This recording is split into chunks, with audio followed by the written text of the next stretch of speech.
Buenas tardes, ¿cómo les va? Nos encontramos una vez más en una clase correspondiente a la asignatura Aspectos Bioéticos y Legales de la Profesión, de la Tecnicatura Superior en Enfermería de la Escuela de Capacitación y Formación Profesional ATSA Burlingame. Hoy vamos a desarrollar el tema, como continuamos con los contenidos en referencia a la clase pasada, es desde el punto de vista de la ética, particularmente en la actitud crítica que pueden surgir como consecuencia, ¿sí?, de los avances científicos y tecnológicos, ¿sí? Son cuestionamientos éticos y sociales, ¿sí?, que vamos a tratar de desarrollar durante el transcurso de estos minutos. En principio, les quiero decir que leí varias bibliografías del tema y bueno, procedí a desarrollar el análisis que ahora me propongo brindarles. Desde hace mucho tiempo que se vienen estudiando las relaciones entre lo que se define como ética y lo que entendemos como ciencia, ¿sí? Durante mucho tiempo se viene discutiendo sobre el tema, hay muchos escritos, hay bibliografía, hay artículos científicos, numerosos textos que se ocuparon de desarrollar varios autores, ¿sí? Este particularmente es un tema que no resulta nada fácil y como consecuencia de esto, al no ser un tema fácil, suscitó y produjo múltiples debates. Renombrados filósofos y científicos se ocuparon de analizarlo desde diversas ópticas. Y hay algo que vale la pena destacar, ¿sí?, que podemos encontrar en sus argumentos. Los mismos están notoriamente influidos por las ideas que imperaban y prevalecían en la época histórica o en la etapa histórica en que estos autores vivieron.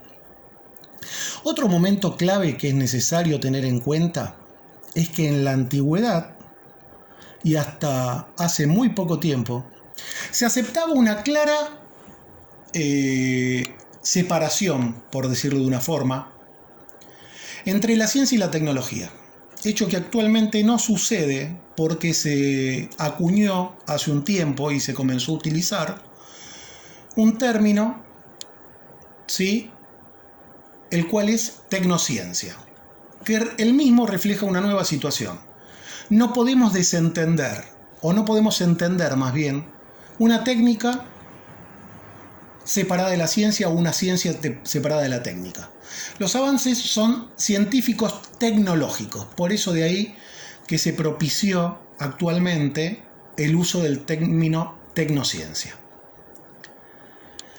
A continuación les voy a brindar una vinculación entre la ética y la ciencia, estableciendo o tratando de establecer una clara conceptualización y contextualización sobre el tema, ¿sí? Es decir, tratar de establecer claras definiciones y tratar de ubicarlo en un contexto, es decir, de dónde nos podemos encontrar parados, dónde nos ubicamos con respecto a estos dos términos, ¿sí? Podemos recurrir con la finalidad de ejemplificar o esquematizar esta conceptualización, digamos, de lo que les hablaba claramente, entre la ética y la ciencia. Particularmente, ¿en qué sentido? En que la ciencia habla del ser, ¿sí? Habla del ser, de la forma de ser de las cosas. Mientras que la ética habla del deber ser. Esa es la primera gran diferencia que nos tenemos que situar y observar, ¿sí?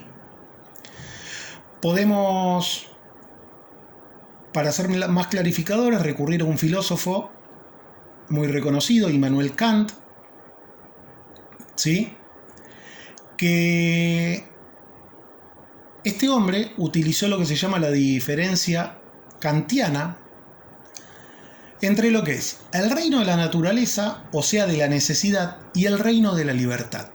La moral necesita de la libertad, que está relacionado íntimamente con la ética, mientras que la naturaleza obra siempre por necesidad, guiada básicamente por sus leyes, por las leyes de la naturaleza. Con frecuencia, ¿qué solemos hacer nosotros, los seres humanos? Atribuirle el valor de lo bueno y de lo malo a la naturaleza, lo cual es realmente erróneo. ¿Por qué? Porque vamos a establecer un claro ejemplo y van a poder observar la diferencia que yo les digo, que es erróneo el hecho de atribuirle a la naturaleza el concepto de lo bueno y lo malo. ¿Existe una piedra buena o mala? Realmente la piedra no tiene ni bondad ni maldad. ¿Desde qué punto de vista le establecemos esta concepción de bondad o maldad? En virtud de que si esta piedra nos provocó o no un daño. Y por el contrario, la piedra se rige por la ley de la gravedad. O la bondad o la maldad de cierto animal, siempre y cuando nos haya provocado un daño o nos resulte de nuestro agrado. Mientras que los animales no saben de bondad o maldad. Verdaderamente se rigen por su propio instinto. O la dinamita, gran invento del hombre, que se le puede, desde la óptica del ser humano, atribuir las categorías de bondad o maldad. La dinamita sirve para realizar una explosión y abrir caminos y crear una ruta, o por el contrario, realmente puede provocar daño y matar a una persona. Pero quiero que se den cuenta que los que establecemos esos roles de bondad o maldad, esas categorías, somos nosotros, los seres humanos. La naturaleza verdaderamente se rige por sus propias leyes, es decir, por una necesidad, mientras que la ética se rige a través de los valores morales. ¿Sí? El ser humano es el que le da sentido a la naturaleza, entre comillas, ¿no? Él hace que los seres naturales sirvan o no, para su bien y el del universo. En un momento existían personas que decían, o en otra época, en una época anterior y no tan antigua a la que nos encontramos hoy en día, había ciertos autores y entendidos en la materia que decían que la ética y la ciencia no se relacionan ni se vinculan. Se basaban en un concepto completamente absoluto de ciencia y los únicos autorizados a cuestionar al científico era la misma ciencia, con la finalidad de que ésta pueda desarrollarse libremente. Este concepto de la ciencia pura o la ciencia por la ciencia es propio y característico del siglo XX y del siglo XIX, es decir, del siglo XIX y del siglo XX, debido a que se produjeron grandes avances desde el punto de vista científico y tecnológico, ¿sí? Con el surgimiento de las dos revoluciones industriales, ¿sí? A modo de ejemplo, y diversos avances que se produjeron en ese tiempo. Por eso era como que la ciencia tenía derecho y la tecnología de evolucionar sin hacerse ningún planteamiento del tipo moral o ético. En ese momento se separaron hechos y valores. Los científicos solo estaban obligados a explicar los hechos que se producían en el mundo, en tanto que las cuestiones valorativas sobre los fines, es decir, la evaluación moral sobre el resultado de sus actos, era algo ajeno a sus funciones y a sus tareas. ¿Esto a qué equivalía? A una declaración de neutralidad valorativa de las ciencias. La ciencia lo único que se ocupaba era de los descubrimientos y no de valorar si estaba bien o mal lo que hacían, ya que el único valor involucrado era la verdad. ¿La verdad de qué? De mostrar los hechos y de explicar los hechos que se producían en el mundo. Esta forma de ver está instalada en la historia oficial de la ciencia, por decirlo de una forma. Entonces, era notorio que así quedaba establecida la falta de responsabilidad de la ciencia y de los científicos frente a la sociedad. Pero les voy a ejemplificar con unos sucesos notorios y muy contundentes cómo hubo que comenzar a hacer valoraciones éticas y morales de las funciones y de los hechos que producían y descubrimientos que producían la ciencia y la tecnología. Remitiéndonos a los hechos horrorosos y escalofriantes, por ejemplo, de los experimentos que realizaban los científicos nazis, ¿sí? Y a los lanzamientos de las bombas nucleares de Hiroshima y Nagasaki sobre las poblaciones civiles.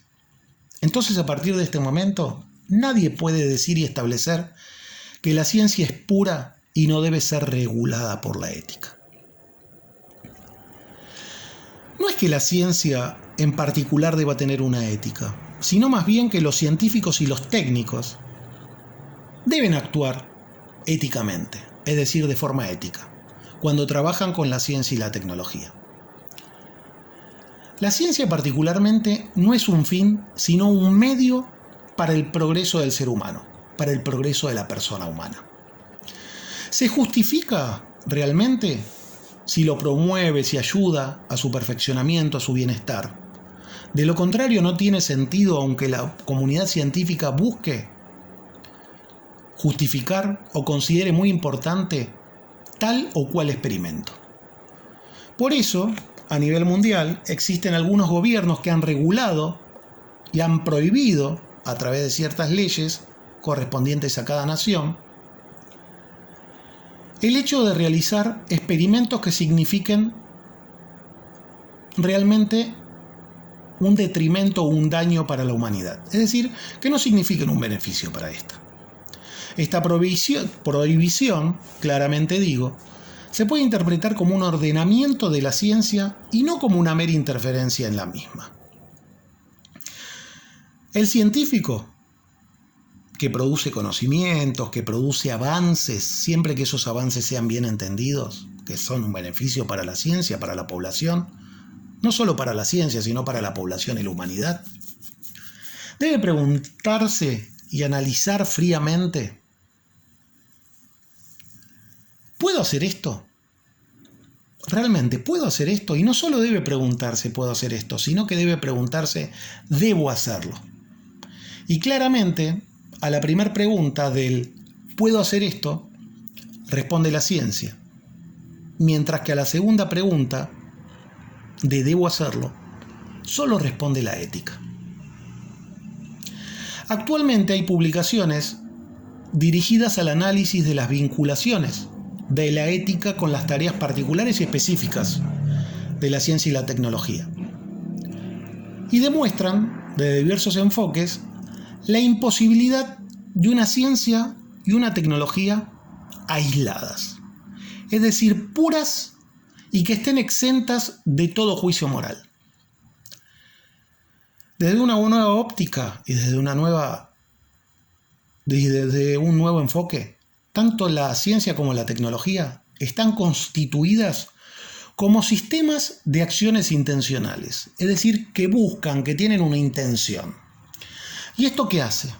Que no pueda admitirse una neutralidad del tipo moral, tanto desde la ciencia como desde la tecnología, ya que estos sistemas incluyen a los agentes, es decir, que son los científicos y los técnicos, que deliberadamente buscan ciertos fines en función de determinados intereses, por lo cual ponen en juego creencias, conocimientos, valores y normas. Bueno, estimados futuros colegas en formación, lo que yo les acabo de desarrollar es una conceptualización y una contextualización entre la relación que puede existir entre la ciencia, la tecnología y la ética, que claramente a lo largo de la historia fue cambiando la conceptualización y la contextualización.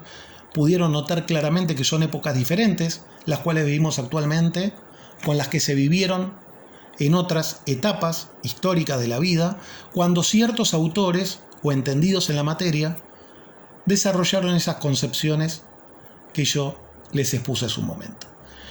Bueno, les doy la bienvenida a otra clase más de aspectos bioéticos y legales de la profesión y espero que haya sido de su agrado el desarrollo de esta temática en el día de la fecha. Voy a subir este contenido al canal de YouTube de la materia y los dejo con el PowerPoint de la misma, que habla del mismo tema que acabo de desarrollar. Hasta luego y muy buenas tardes.